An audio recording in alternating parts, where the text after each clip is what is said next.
नमस्कार, मैं हूं जयश्री नागदा और आप देख रहे हैं बेबाक बोल। दोस्तों, ग्लैमर की दुनिया में जो एक बार आ जाए उसका इससे मोह भंग इतनी आसानी से तो नहीं होता, लेकिन बहुत लंबा अरसा इस चकाचौंध में रहने के बाद आखिरकार एक अभिनेत्री का आध्यात्म और संन्यास के मार्ग पर चलना हर तरफ चर्चा का विषय जरूर हो गया है।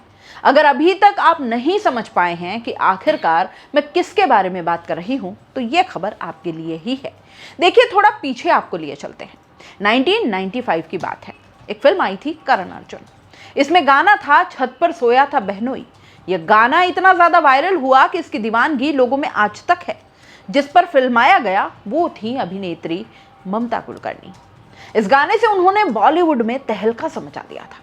ये वो दौर था जब दिव्या भारती इस दुनिया को छोड़कर जा चुकी थी और ममता कुलकर्णी बड़ी तेजी के साथ अपने पांव बॉलीवुड में जमाने की कोशिश कर रही थी।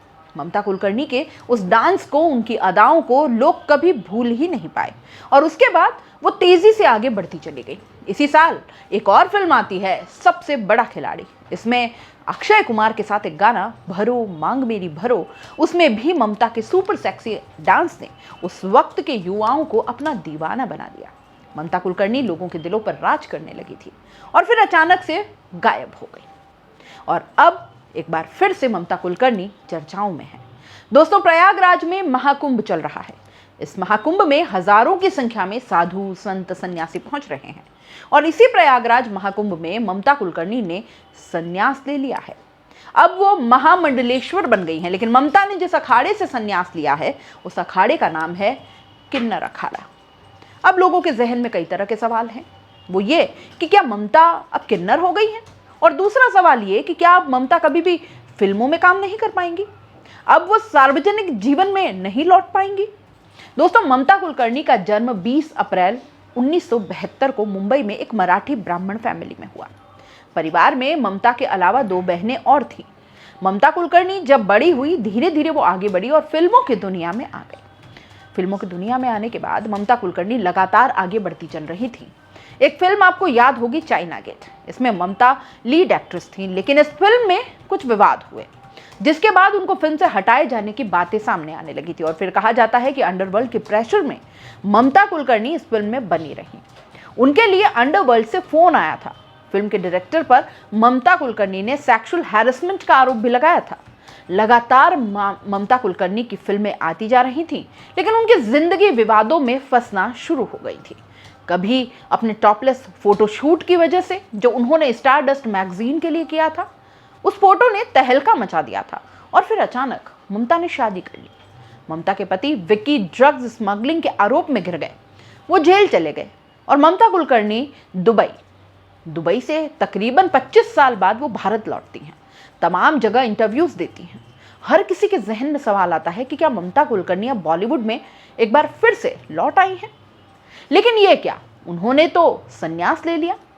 प्रयागराज में महाकुंभ में बकायदा उनको संन्यास दिलाया गया, उनको दूध से स्नान करवाया गया, उनके बाल काटे गए। इस दौरान वो काफी भावुक भी दिखी। उन्होंने पिंडदान भी किया, संगम में स्नान किया और इसके बाद ममता कुलकर्णी को जो पूरी प्रक्रिया होती है अखाड़े की, उसके तहत छत्र भी दिया गया। ममता कुलकर्णी को भगवा वस्त्र पहनाए गए और किन्नर अखाड़ा की जो महामंडलेश्वर है लक्ष्मी त्रिपाठी, उन्होंने ममता कुलकर्णी को नया नाम दे दिया।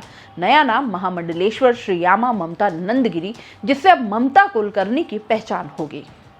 लेकिन दोस्तों, सवाल यह है कि ममता कुलकर्णी ने संन्यास लेने के बाद साधु संतों का आशीर्वाद भी लिया, मीडिया से बातचीत भी की और यह भी कहा कि देखिए, 2 तरह के मार्ग होते हैं, वामपंथी और दक्षिणपंथी, लेकिन मैंने मध्यमपंथी मार्ग चुना है।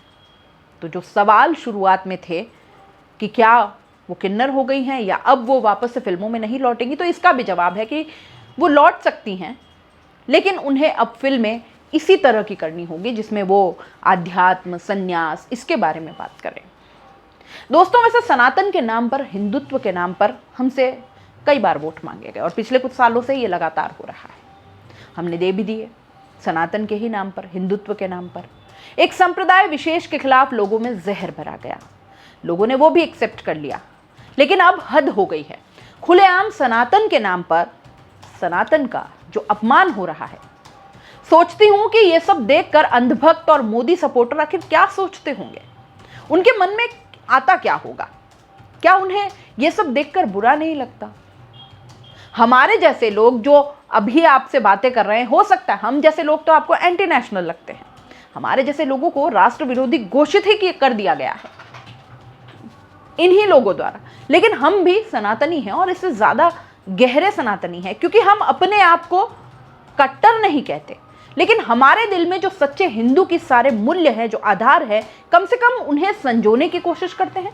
और दोस्तों, उन्हीं मूल्यों के आधार पर, उन्हीं संकल्पों के आधार पर एक सवाल पूछना चाहती हूँ एक सनातनी के तौर पर, कि सब कुछ जो हमारे देश में खुलेआम हो रहा है, आखिर ये सब कुछ कब तक चलता रहेगा? और ये हम सब सामने होता देख भी रहे हैं। ममता कुलकर्णी महामंडलेश्वर बन गई हैं। आईआईटी बाबा कह रहे हैं कि पिछले जन्म में वो कृष्ण भगवान थे। और रवि किशन ने तो हद ही कर दी है। रवि किशन तो कह रहे हैं कि उन्होंने साक्षात भगवान शिव को अपनी आंखों से देखा है। दोस्तों, रवि किशन के बारे में बीजेपी के सांसद हैं, इतना आप जानते हैं। रवि किशन एक दौर में भोजपुरी के सुपरस्टार हैं। और माफ़ी चाहती हूँ, लेकिन उनके फिल्मों में जो गाने होते थे उसके शब्द इतने भद्दे होते थे, जो लहंगा है वो रिमोट से उठाने जैसे। इनके पास गजब का टैलेंट है। तो रवि किशन से एक इंटरव्यू में कुछ सवाल पूछे गए, तो उनका जवाब अगर आप सुनेंगे तो आप बहुत भौचक्के रह जाएंगे। रवि किशन के कहीं आप पैर ही ना पकड़ लें, क्योंकि रवि किशन ने दावा किया कि उन्होंने साक्षात भगवान शिव को अपनी आंखों से देखा है। एक इंटरव्यू में रवि किशन कहते हैं कि जब मैं मनोज वाजपेयी, मानव कौल, पीयूष मिश्रा के साथ 1971 की शूटिंग कर रहा था, हम सभी मनाली में थे। हम वहाँ शूटिंग कर रहे थे। हमने पूरी रात शूटिंग की और फिर हमारे पास सुबह के लिए भी शॉट थे, इसलिए हमने सुबह तक शूटिंग जारी रखी। हम सूरज उगने का इंतज़ार कर रहे थे और पहाड़ों में हमारी चारों तरफ जो आसपास जो जगह थी वहाँ पर बर्फ़ थी। जब मैं शॉट दे रहा था तो मैंने पहाड़ों की ओर देखा और पाया कि वहाँ से मानो शिवजी पहाड़ों पर सैर कर रहे हैं, और वो बहुत बड़े थे। मनोज वाजपेयी मेरे ठीक बगल में थे। दीपक डोबरियाल भी वहाँ थे।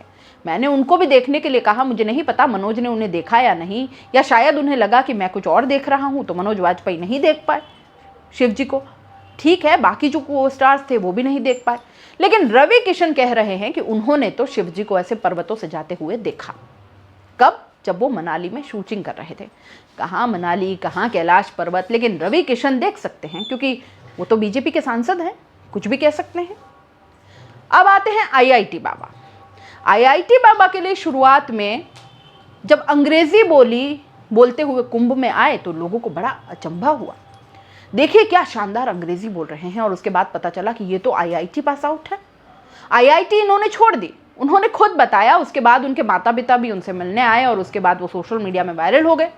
इंटरव्यूज़ पे इंटरव्यूज़ उनके चलने लगे, और फिर उनके पुराने वीडियोज़ भी सोशल मीडिया में चलने लगे, जिसमें वो कुछ भी अनाप शनाप बोल रहे हैं, किसी के बारे में कुछ भी बोल रहे हैं, माता पिता के बारे में कुछ बोल रहे हैं, समाज के बारे में। और अब तो हद हो गई। उन्होंने क्योंकि अपनी बियर्ड वगैरह, दाढ़ी वगैरह कटवा ली, तो उनसे जब पूछा गया कि अरे आपने तो लुक चेंज कर लिया, तो कहा कि शिव की तरह मैं लुक चेंज करता रहता हूँ। आईआईटी बाबा ने यह भी कह दिया कि उन्हें अच्छे से याद है कि पिछले जन्म में वो कृष्ण भगवान थे और इस जन्म में वो आईआईटी बाबा बने हैं। अच्छा, मज़े की बात देखिए, इन बाबाओं को अपनी ख्याति बनाने के लिए, अपने आप को पॉपुलर करने के लिए भी आईआईटी के नाम की ज़रूरत है। नहीं तो ऐसे तो बहुत सारे बाबा हैं, लेकिन जब आप आईआईटी लगाते हैं तो आप आईआईटी की प्रतिष्ठा अपने साथ जोड़ लेते हैं। बनना इनको बाबा ही है, पहनना इनको भगवा है, और लगाना नाम के आगे आईआईटी है। मतलब कितना बड़ा विरोधाभास है। और ऐसे लोगों की भी खुलेआम हम उन्हें एक्सेप्ट कर लेते हैं। मतलब आप सोचिए, सड़क पर खड़े होकर अगर कोई आज कह दे कि मैंने पिछले जन्म में मैं तो कृष्ण था, तो लोग या तो उसका मजाक उड़ाएंगे या उसको कहेंगे पागल, या फिर अगर अंधभक्तों के हत्थे चढ़ जाए तो पता नहीं क्या हो जाएगा। लेकिन यहाँ खुलेआम मीडिया में माइक के आगे आईआईटी बाबा जैसे लोग अपने आप को कृष्ण होने का दावा करते हैं। पिछले जन्म में वो कृष्ण थे, इस जन्म में वो बाबा बने हैं, और अनाप शनाप किसी भी मुद्दे पर बयानबाजी कर रहे हैं। आईआईटी बाबा को लेकर जो पूर्व में उनके साथ उनके गुरु रहे, वो तक बयानबाजी कर चुके हैं कि इनको हमने भगा दिया है, ये साथ रहने लायक ही नहीं थे। लेकिन अब वो हमारे लिए बाबा बन गए हैं, वो सोशल मीडिया स्टार बन गए हैं। कुल मिलाकर ये सारी बात बताने का मेरा मकसद दोस्तों ये था कि आप अपने धर्म के बारे में, सनातन, आध्यात्म, जो आप मानते हैं, जो समझते हैं, नहीं भी मानते हैं, तब भी अपनी आंखें और दिमाग तो खुला रखिए। हम धर्म और आध्यात्म के नाम पर कुछ भी एक्सेप्ट कर लेंगे, कुछ भी। सही को गलत, गलत को सही, कुछ भी।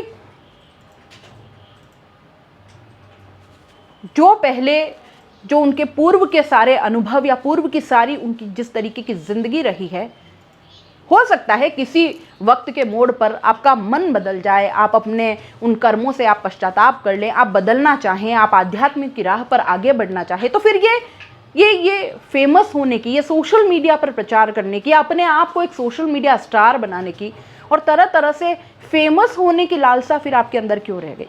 क्योंकि मोह माया तो संन्यास में सबसे पहले त्याग देने वाली चीज है।